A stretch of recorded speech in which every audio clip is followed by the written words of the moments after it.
Assalamu alaikum students. Now we will study the step number 2 to prepare the risk assessments. So in step number 2 we will study about the people who will be at risk and how.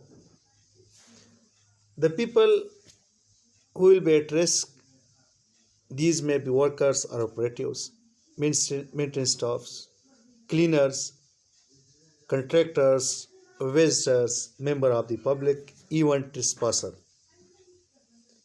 So these are the people which may be on hazards, which may be harm from the hazards which we identified in step number 1.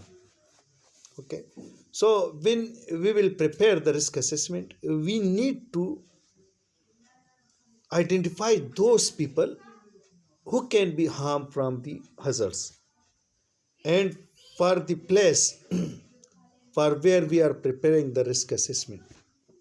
For example, if we are preparing the risk assessment for the office, then we need to identify the office workers which may be harmed from that hazards.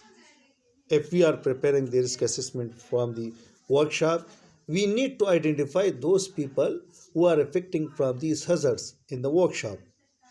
So this people that is available in the workplace for where we are preparing the risk assessments, we need to identify those people.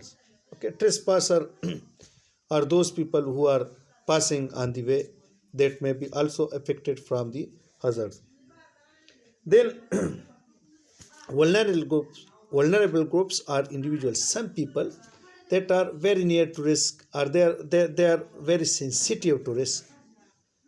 They are young people, new or expecting mothers, disabled workers, lone workers. So these vulnerable workers we will study later in detail. Okay. So in this lecture we study about the people who might be harmed and how. But these people should be specific for that place where we are from which place we are preparing the risk assessment. Okay, so this was the step number 2 of risk assessment.